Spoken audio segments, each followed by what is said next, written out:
तर या ठिकाणी आपल्याला क्वेश्चन नंबर 69 सॉल्व करायचा आहे आणि क्वेश्चन नंबर 69 दिलेला आहे. A solid sphere rolls without slipping on an inclined plane. तर एक सॉलिड स्पियर दिलेला आहे जो इन्क्लाइंड सरफेसवरती रोल करतो without slipping at an angle theta इतक्या अँगलने. The ratio of total kinetic energy to its rotational kinetic energy is.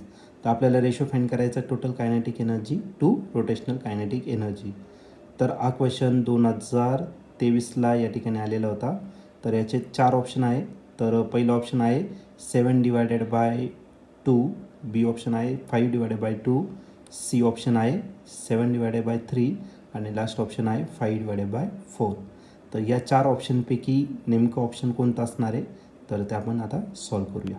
तर या क्वेश्चनमध्ये आपल्याला एक सॉलिड स्पियर दिलेला आहे जो रोल करतोय without slipping on incline surface theta इतक्या अँगलने तो इन्क्लाइन झालेला आहे. तर आपल्याला या ठिकाणी फाइंड करायचं आहे total energy versus rotational kinetic energy या दोघांचा रेशो. मग टोटल कायनेटिक एनर्जी जर घेतलं तर टोटल कायनेटिक एनर्जी हा 2 पार्टपासून बनलेला असेल. एक म्हणजे ट्रान्सलेशनल कायनेटिक एनर्जी आणि दुसरा रोटेशनल कायनेटिक एनर्जी आणि त्याला डिवाइड करायचं रोटेशनल. ओके. तर टोटल कायनेटिक एनर्जीच्या जागी आपण रिप्लेस करणार आहे translational kinetic energy plus rotational kinetic energy आणि या टर्मला पूर्ण याला डिवाइड करायचं आहे rotational kinetic energy. Translational kinetic एनर्जीचा फॉर्म्युला घेतला 1/2 mv² आणि जर रोटेशनल कायनेटिक एनर्जी घेतला तर 1/2 I ω² आणि total divided by again rotational आहे. रोटेशनलचा फॉर्म्युला 1/2 I ω² इतका. ठीक आहे. तर फर्स्ट टर्म मी रिप्लेस नाही करणार. First term as it is write करणार आहे 1/2 mv² as it is plus 1/2. Solid sphere जर घेतला तर सॉलिड स्पियरचा मोमेंट ऑफ इनर्शिया असतो 2/5 mr² आणि लिनियर वेलॉसिटी आणि अँग्युलर वेलॉसिटीमधलं रिलेशन ओमेगा व्ही जर घेतला तर v is equal to r omega. समजा ओमेगा घेतला तर v/r पण त्याचा स्क्वेअर आहे मग v² आपण काय राहिला तर r². आणि या पूर्ण टर्मला आपल्याला डिवाइड करायचं कशाने तर 1/2 आयच्या जागी आयची व्हॅल्यू टाकून द्या 2/5 mr² आणि ओमेगाच्या जागी ओमेगाची व्हॅल्यू v/r पण स्क्वेअर आहे म्हणून दोघांचा स्क्वेअर झाला. ठीक आहे. आता नेक्स्ट केसमध्ये 2 काय होणार आहे कॅन्सल. r² cancel. इथे पण 2 कॅन्सल. r² काय आला कॅन्सल. मग ही जी टर्म रिमेनिंग आहे ती पुन्हा राईट करून घ्या.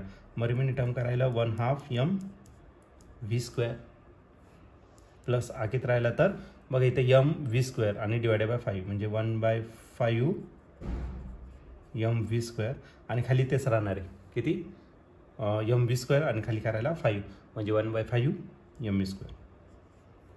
1/5 mv². याला क्रॉस मल्टिप्लाय करू मग आपल्याला रेशो भेटणार कोणाचा total kinetic energy versus rotational kinetic energy.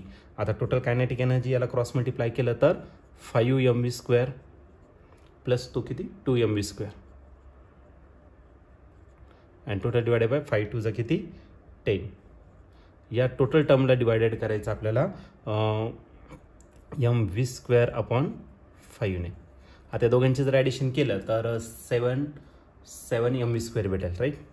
मग भेटला 7 mv²/10 आणि याचा रेसिप्रोकल करून घ्या 5 वरती घेऊन टाका आणि खाली काय करा तर mv² काय आला कॅन्सल. 5 1 1 5 2 काय आला 10. मग न्यूमरेटरला रिमेनिंग राहिलं 7 आणि डिनॉमिनेटरला 2. मग हे जर तुम्ही ऑप्शन जर चेक केलं तर ऑप्शन ए जो आहे तो या ठिकाणी आपला एक्झॅक्टली मॅच झालेला आहे. तर या क्वेश्चनचं जे आन्सर असणार आहे ते ऑप्शन ए मीन्स 7/2 हे तुमचं राईट आन्सर असेल.